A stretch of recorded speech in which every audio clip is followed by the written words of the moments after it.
हाँ तो दोस्तों, हम कवर कर रहे हैं हमारी क्लास 6 की एनसीईआरटी का चैप्टर फर्स्ट। और हमने आधा चैप्टर हमारे फर्स्ट वाले वीडियो में कवर कर लिया था, और उसकी लिंक मैंने वीडियो के इस वीडियो के डिस्क्रिप्शन में डाल दी है। तो आपने वो वीडियो नहीं देखा हो तो आप डिस्क्रिप्शन में वो लिंक पर क्लिक करके वो वीडियो देख सकते हैं, ताकि आपको ये चैप्टर समझने में आसानी हो। तो एनसीईआरटी को बिल्कुल एकदम आहिस्ता आहिस्ता पढ़ते जाइए, आपको बहुत आसान लगेगा। मतलब ज्योग्राफी पढ़ना फिर बच्चों की तरफ पढ़ते जाइए, जहाँ से सिक्स्थ क्लास के बच्चे पढ़ते हैं ना, इस तरह आप भी एनसीईआरटी को पढ़ते जाइए, ताकि आपको आगे क्लास में दिक्कत ना हो। तो आपको एक मेन पॉइंट पर बिल्कुल ध्यान देना है, और इस तरह से पढ़ना है जैसे आप सिक्स्थ क्लास के स्टूडेंट हो। तो आप इसको पढ़ते जाइए, और जहाँ पर भी डाउट हो, जहाँ पर भी आपको क्लियर समझ में नहीं आए, वहाँ पर मुझे बताइए, तो मैं आपका डाउट क्लियर करूँगा। ठीक है, तो स्टार्ट करते हैं हमारा ये वीडियो आज का।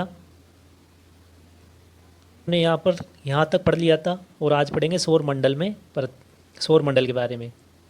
उससे पहले थोड़ा बहुत इधर इंडिकेट कर रखा है, वो ध्यान दे लेते हैं। और आज पढ़ेंगे सौर मंडल के बारे में। उससे पहले थोड़ा बहुत इधर इंडिकेट कर रखा है, वो ध्यान दे लेते हैं।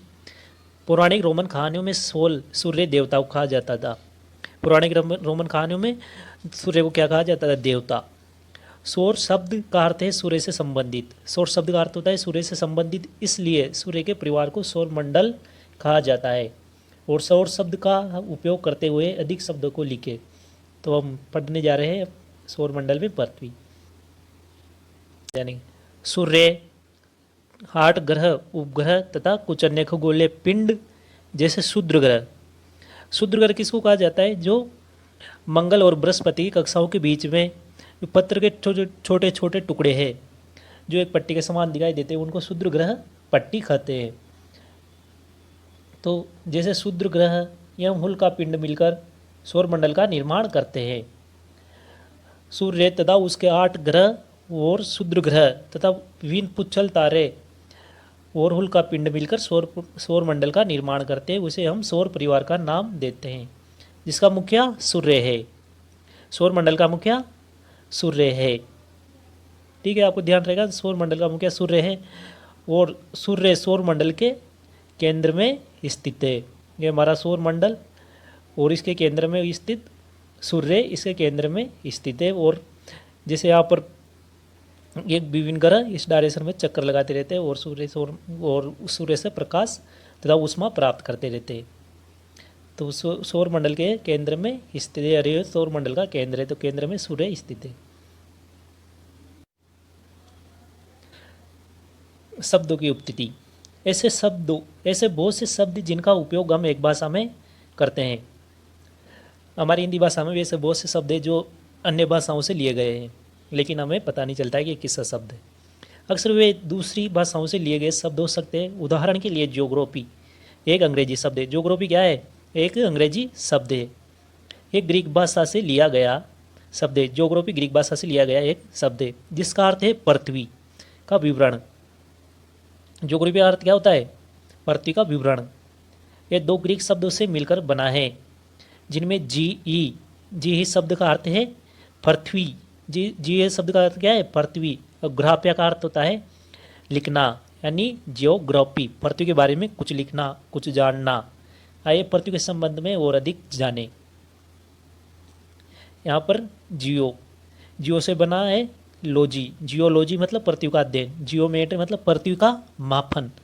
और जियोडिस पृथ्वी के आकार के अनुरूप, मतलब जैसे पृथ्वी का आकार है उसके अनुरूप जानकारी प्राप्त करना, जियोडिस। ठीक है,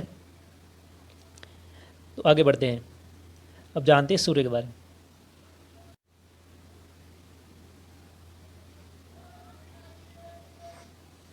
सूर्य सौर मंडल के केंद्र में स्थित है। यह बहुत बड़ा है एवं अत्यधिक गर्म गैसों से बना है। सूर्य सौर मंडल के केंद्र में स्थित है, और ये अत्यधिक बड़ा, बहुत बड़ा है। हमारी पृथ्वी से लाख गुना बड़ा है, और इसका खिंचाव बल इससे सौर मंडल को बांधे रखता है। जो सूर्य का खिंचाव बल है, उसका गुरुत्वाकर्षण बल है, ये पूरे जो सौर मंडल को बांधे रखता है।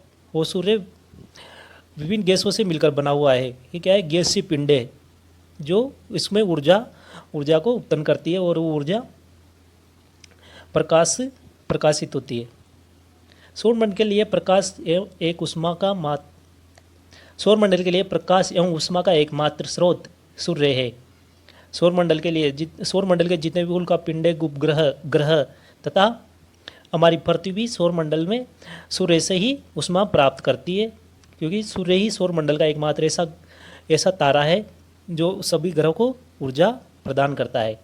तो जितने भी उल्कापिंड, ग्रह, उपग्रह सूर्य के चक्कर लगाते हैं वो सूर्य से ही उष्मा प्राप्त करते हैं।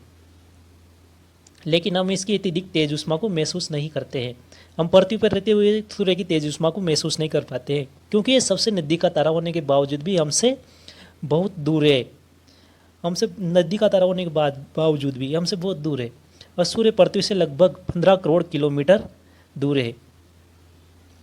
मतलब यहाँ पर लगभग में दे रखा है, इसकी आप गूगल पर सर्च करना तो वहाँ पर ये इसकी दूरी रियल दूरी बता देगा। ठीक है, यहाँ पर लगभग में दे रखा है तो 15 करोड़ किलोमीटर दूर। अब जान लेते हैं ग्रहों के बारे में। हमारे सौरमंडल में 8 ग्रह है। कितने ग्रह है हमारे सौरमंडल में? 8। सूर्य से दूरी के अनुसार बुध ग्रह सूरज का सबसे फर्स्ट ग्रह है, मतलब सबसे पहले नंबर पर बुध ग्रह आता है। बुध के बाद शुक्र आता है, तीसरे नंबर पर हमारी पृथ्वी, चौथे पे मंगल और बृहस्पति, छठे पे शनि, सातवें पे यूरेनस तथा 8वें नंबर पर नेपच्यून। और पृथ्वी और शुक्र ग्रह की कक्षाओं के बीच क्या पाई जाती है? शुक्र ग्रह पट्टी। ठीक है, ये ध्यान रखना आप। तो आगे चलते हैं। सौरमंडल के सभी 8 ग्रह एक निश्चित पथ पर सूर्य का चक्कर लगाते हैं। अरे रास्ते दीर्घ वृत्ताकार पथ में फैले हुए हैं। ये सूर्य है और सभी 8 ग्रह इस पथ में चक्कर लगाते हैं। हमारी पृथ्वी सूरज के इस एंगल से चक्कर लगाती है। ठीक है, जो गोल आकार में चक्कर नहीं लगाती है, मतलब ये अंडाकार आकार में चक्कर लगाती है, मतलब दीर्घवृत्ताकार में पथ में। और ये मतलब ये इसी को कक्षा कहा जाता है। जिस आकार में पृथ्वी सूरज के मतलब अन्य ग्रह भी चक्कर लगाते हैं उसको कक्षा कहा जाता है। तो ये सभी ग्रह अपनी अपनी निश्चित कक्षा में चक्कर लगाते हैं सूरज के। ठीक है, कक्षा कहते हैं। बुध सूर्य के सबसे नज़दीक है। बुध ग्रह सूर्य के सबसे नज़दीक है। ये अपनी कक्षा में सूर्य के चारों ओर एक चक्कर लगाने में इसे केवल 88 दिन लगते हैं। बुध ग्रह को सूरज का एक चक्कर लगाने में 88 दिन लगते हैं। क्योंकि बुध ग्रह सूर्य के सबसे नज़दीक है तो जाहिर सी बात है उसकी कक्षा भी छोटी होगी। तो मान लिया जाए कि अगर आप एक चेयर रखते हैं उसके आसपास घूमते हैं तो आपको कम टाइम लगेगा, लेकिन उसी जगह अगर आप टेबल रखते हैं तो टेबल के आसपास घूमने में ज़्यादा टाइम लगेगा। तो इसी तरह जिस ग्रह की कक्षा छोटी होती है तो उसको कम टाइम लगता है, और जिस ग्रह की कक्षा बड़ी होती है उसको ज़्यादा टाइम लगता है। शुक्र को पृथ्वी का जुड़वा ग्रह माना जाता है। अब आपसे एग्जाम में पूछ लिया जाए कि पृथ्वी का जुड़वा ग्रह किस ग्रह को कहा जाता है तो आप कंफ्यूज हो सकते हैं, जिसे आप बताओगे कि मंगल ग्रह, बृहस्पति। ऐसा नहीं है, बृहस्पति मंगल ग्रह पृथ्वी के जुड़वा ग्रह नहीं है, बल्कि शुक्र ग्रह है। शुक्र ग्रह को पृथ्वी का जुड़वा ग्रह माना जाता है क्योंकि इसका आकार एवं आकृति लगभग पृथ्वी के समान है।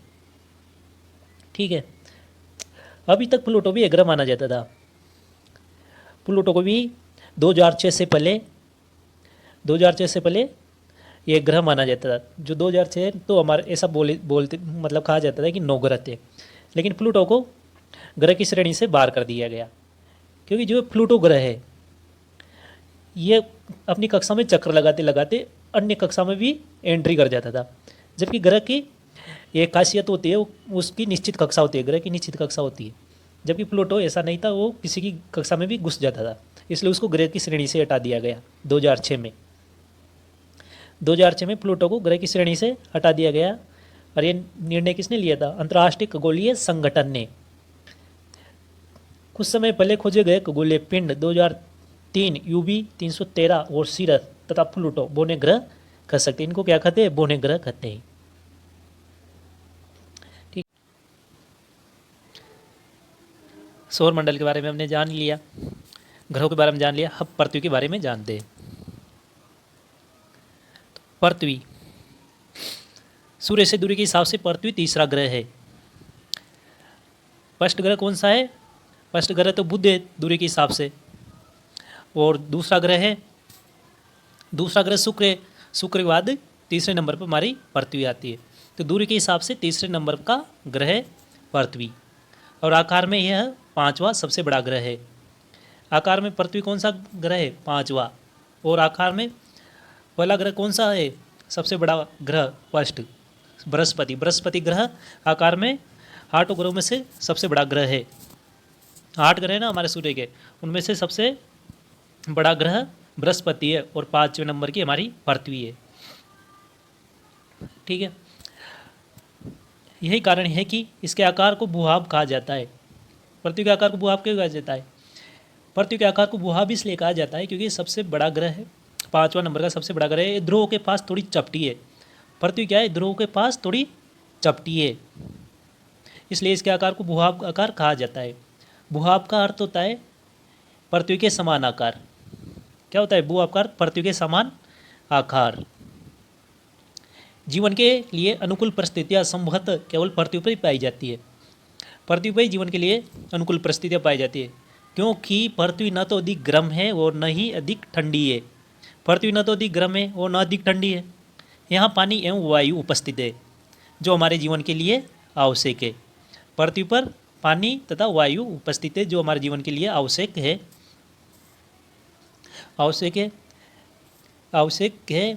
गैस है जीवन के लिए आवश्यक गैस है, जैसे ऑक्सीजन मौजूद है। पृथ्वी पर ऑक्सीजन मौजूद है। इन्हीं कारणों से पृथ्वी सौरमंडल का सबसे अद्भुत ग्रह कहा जाता है। पृथ्वी को कौन सा, अगर आपसे एग्जाम में पूछ लिया जाए कि अद्भुत ग्रह किसको कहा जाता है, तो आपका आंसर होना चाहिए पृथ्वी को अद्भुत ग्रह कहा जाता है। और इसको अंतरिक्ष से देखने पर नीले रंग की दिखाई देती है। कौन से रंग की दिखाई देती है? नीले रंग की। इसलिए पृथ्वी को नीला ग्रह भी कहा जाता है। और एग्जाम में भी पूछा जा सकता है कि नीला ग्रह के नाम से किसको जाना जाता है, तो आपका आंसर होना चाहिए पृथ्वी को नीला ग्रह के नाम से जाना जाता है, क्योंकि पृथ्वी की 2/3 सतह पानी से ढकी हुई है। लगभग 70% हिस्सा 70% पृथ्वी का हिस्सा पानी से ढका हुआ है। ओनली 30% हिस्से पे ही इसके खाली है। तो आसमान मतलब अंतरिक्ष से देखने पर पृथ्वी नीली दिखाई देती है, तो नीले ग्रह का नाम से जाना जाता है। मंगल ग्रह को लाल ग्रह के नाम से जाना जाता है। मंगल, ठीक है। कौन से ग्रह के नाम से जाना जाता है? लाल ग्रह। और सबसे चमकीला ग्रह शुक्र को सबसे चमकीला ग्रह कहा जाता है, और शुक्र को बोर का तारा भी कहा जाता है। ठीक है, तो ध्यान रखना, आपके लिए एग्जाम के लिए इंपॉर्टेंट है। यानी मेन बातें आप ध्यान रखते जाओ जो आपके एग्जाम के लिए इंपॉर्टेंट होती है। ठीक है, यहाँ पर देख लो, ये इंडिकेट कर रखा है। लड़की क्या करे? क्या आप जानते हैं प्रकाश की गति लगभग 3 लाख किलोमीटर प्रति सेकंड है। यानी 1 सेकंड में प्रकाश 3 लाख की दूरी तय कर लेता है, 3 लाख किलोमीटर की दूरी तय कर लेता है।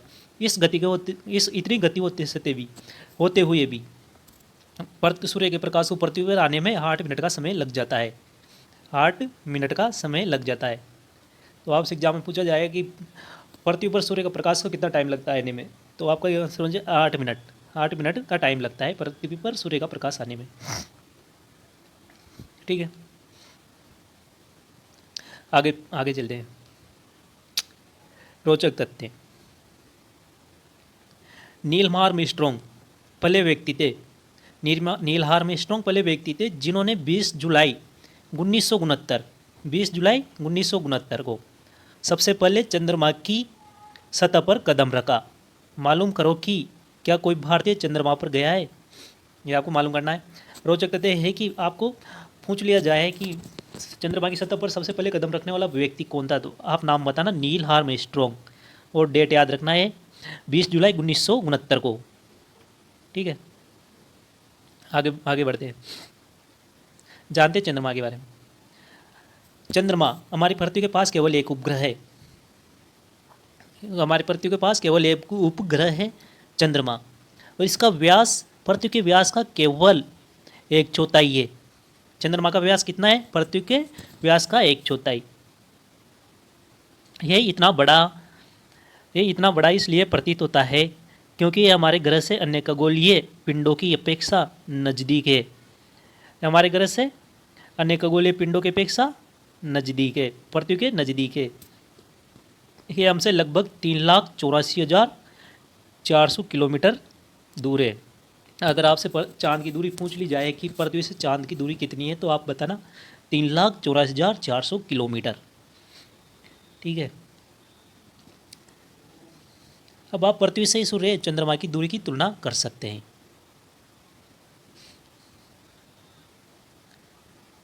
आगे बढ़ते हैं। उपग्रह, एक खगोलीय पिंड है। उपग्रह क्या है? एक खगोलीय पिंड है। चंद्रमा क्या है? चंद्रमा भी तो एक खगोलीय पिंड है, जो ग्रहों के चारों ओर उसी प्रकार चक्कर लगाता है जिस प्रकार सूर्य ग्रह सूर्य के चारों ओर चक्कर लगाते हैं। जैसे पृथ्वी एक ग्रह है तो सूर्य के चारों ओर चक्कर लगाती है, और हमारी पृथ्वी का एक उपग्रह है जो ये क्या है? खगोलीय पिंड है, लेकिन यह हमारी पृथ्वी के चक्कर लगाता है। तो इसे हम क्या कहेंगे? मतलब ग्रह के चक्कर लगाने वाले खगोलीय पिंडों को उपग्रह कहते हैं। ठीक है। और मानव निर्मित उपग्रह, मानव निर्मित उपग्रह एक कृत्रिम पिंड है। कृत्रिम पिंड है जो मतलब जो वैज्ञानिकों द्वारा बनाया गया है, जिसका उपयोग ब्रह्मांड के बारे में जानकारी प्राप्त करने एवं पृथ्वी पर संचार माध्यम के लिए किया जाता है। जो भी हम मोबाइलों में ऑनलाइन नेटवर्क जो भी चल रहा है, हम वीडियो देखते हैं यूट्यूब पर, गूगल चलाते हैं, इन कृत्रिम उपग्रहों के माध्यम से ही संभव है। तो अगर आप मैप देखते हो, मैप पे आप कहाँ का भी नक्शा देख लेते हो, तो वो इन्हीं सैटेलाइट के माध्यम से दिखाई देते हैं।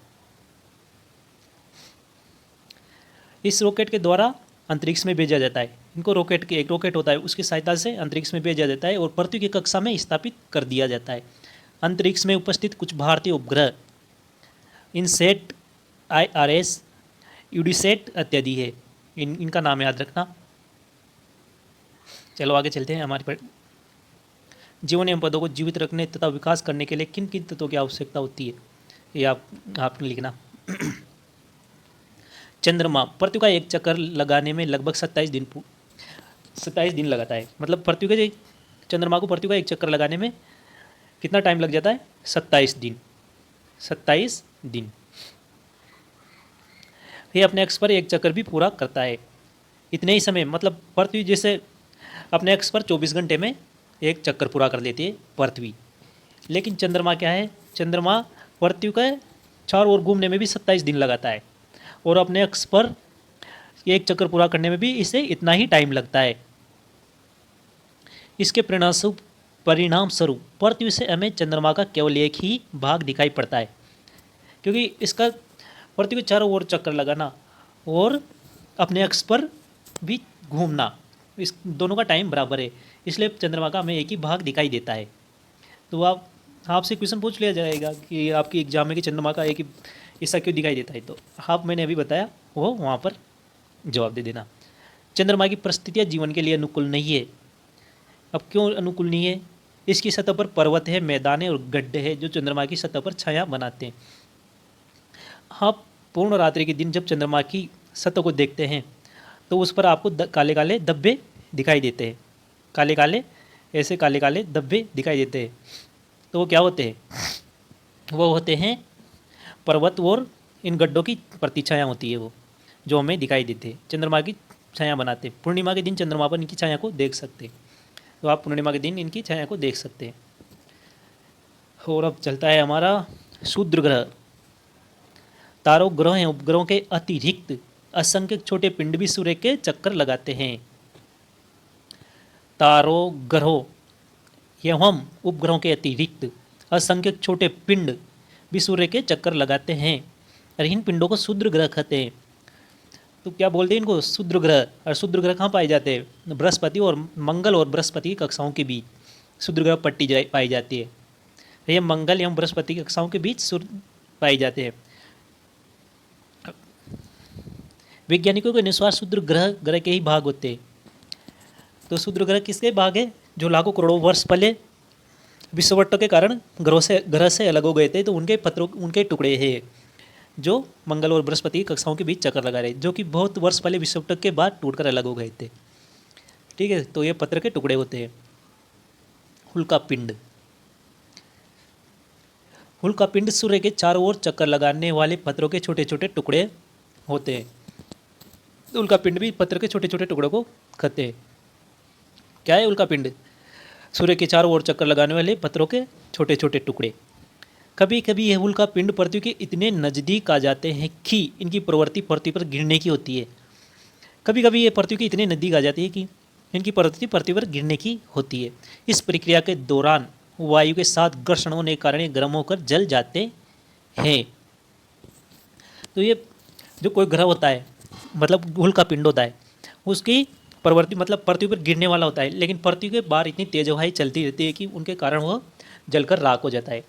कभी कभी आसमान में आपने देखा होगा कि कोई तारा टूटता हुआ तारा कहते हैं। वो एक्चुअली में क्या होता है कि वह एक उल्का पिंड होता है जो पृथ्वी की तेज हवाओं के कारण वो पृथ्वी से बाहर ही जलकर राख हो जाता है। लेकिन कभी कभी ये उल्का पिंड इतने बड़े होते हैं कि ये पूरे बिना जले ही पृथ्वी आधे अधूरे जलते हैं तो पृथ्वी पर गिर जाते हैं और इनके कारण पृथ्वी पर बहुत बड़ा गड्ढा बन जाता है। अगर ये जनसंख्या वाले क्षेत्र में गिर जाए जहाँ पर जनसंख्या अधिक है तो वहाँ पर भारी जन और धन की हानि हो सकती है और इसका विनाश बहुत। आपने तारों वाले खुले आकाश में एक ओर से दूसरी ओर फैली चौड़ी सफ़ेद पट्टी की तरह एक चमकदार रास्ते को देखा है। यह लाखों तारों का समूह है। यही पट्टी आकाश गंगा यानी मिल्की वे कहलाती है। आपको ये चित्र दे रखा है यहाँ पर, यह आकाश गंगा है। अगर आपको आसमान में देखे तो आप देखना वहाँ पर ये सफ़ेद कलर की पट्टी दिखाई देगी। इसको आकाश गंगा कहा जाता है और ये लाखों करोड़ों तारों का समूह होती है। हमारा सौर मंडल इसी आकाश गंगा का एक भाग है। जो हमारा सौर मंडल है वो इसी आकाश गंगा का एक भाग है। प्राचीन भारत में इसकी कल्पना आकाश में प्रकाश की एक बहती नदी से की गई थी। प्राचीन भारत में इसको एक आकाश में बहती नदी के नाम से जाना जाता था, इसीलिए इसका नाम आकाश गंगा पड़ा है। आकाश गंगा करोड़ों तारों, बादलों तथा गैसों की एक प्रणाली है। इस प्रकार की जैसे हमारी आकाश गंगा है, इसी प्रकार की लाखों आकाश गंगाएं मिलकर ब्रह्मांड का निर्माण करती है। मतलब लाखों सौर मंडल मिलकर जब लाखों सौर मंडल मिलते हैं तब तो एक आकाश गंगा का निर्माण होता है और लाखों आकाश गंगाएं मिलकर हमारे ब्रह्मांड का निर्माण करती है। तो ब्रह्मांड की विशालता की कल्पना करना हमारे लिए अत्यधिक कठिन है। वैज्ञानिक अभी भी इसके बारे में अधिक से अधिक जानकारी एकत्र करने में जुटे हैं। इसके आकार के संबंध में कोई जानकारी नहीं है। ब्रह्मांड कितना विस्तृत है इसके बारे में अभी तक कोई जानकारी नहीं है, लेकिन फिर भी हम जानते हैं कि हम इसी ब्रह्मांड का हिस्सा है।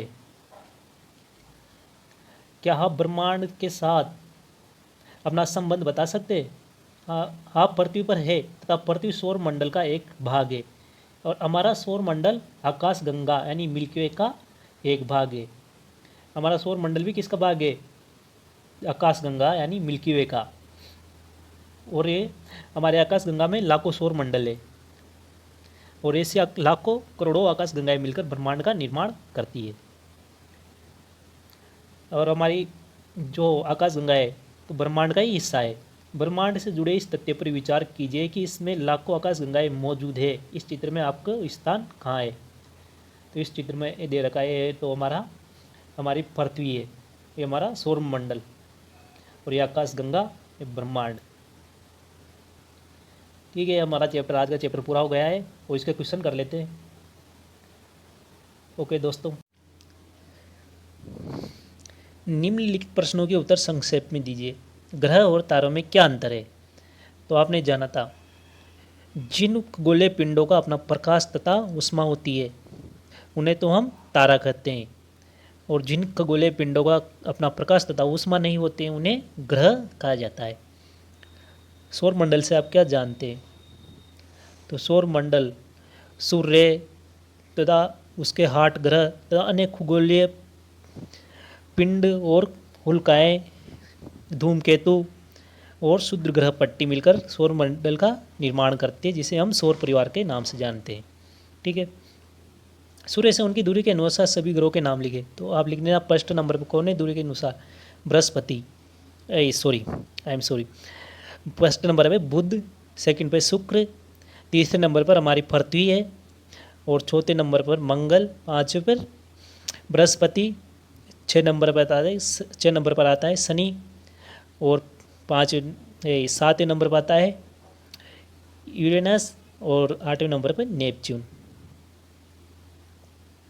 पृथ्वी को उद्भिद ग्रह क्यों कहा जाता है? क्योंकि यहाँ पर जीवन के लिए अनुकूल परिस्थितियाँ पाई जाती है, जल पाया जाता है, हवा पाई जाती है, इसलिए पृथ्वी को अनुकूल अद्भुत ग्रह कहा जाता है। हम हमेशा चंद्रमा के एक ही भाग को क्यों देख पाते हैं?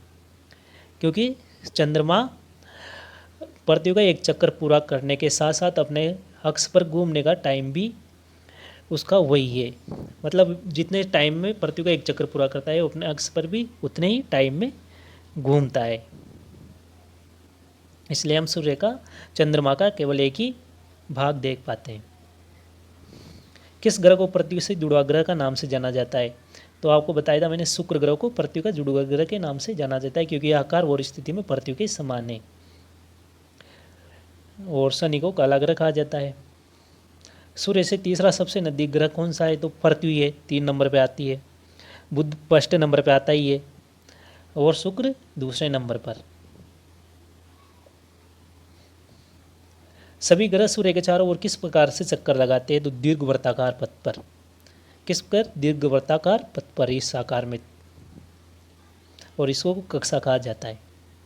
ध्रुव तारे से किस दिशा का ज्ञान होता है? तो उत्तर दिशा का ज्ञान होता है। ध्रुव तारे से उत्तर दिशा का ज्ञान होता है। क्षुद्र ग्रह किन कक्षाओं के बीच पाए जाते हैं? क्षुद्र ग्रह पाए जाते हैं मंगल और बृहस्पति की कक्षाओं के बीच। अब खाली स्थान को आप बढ़ना, ताकि आपकी भी दिमाग की एक्सरसाइज हो जाए। तो चलो फ्रेंड्स, आपको जो भी डाउट हो मुझे बता देना। और ये आज का हमारा चैप्टर ख़त्म हो गया। अब नेक्स्ट चैप्टर आपका थोड़े दिन में, आपका 1-2 दिन में वो नेक्स्ट चैप्टर भी डाल दिया जाएगा, ताकि पढ़ने में आसानी हो। तो वीडियो समझ में आया हो तो इसको सब्सक्राइब और लाइक करें, तथा बेल आइकन को ऑन कर दें, ताकि आपको आने वाली वीडियो की नोटिफिकेशन मिलते है। चलो फ्रेंड, मिलते हैं अपने नेक्स्ट वीडियो में।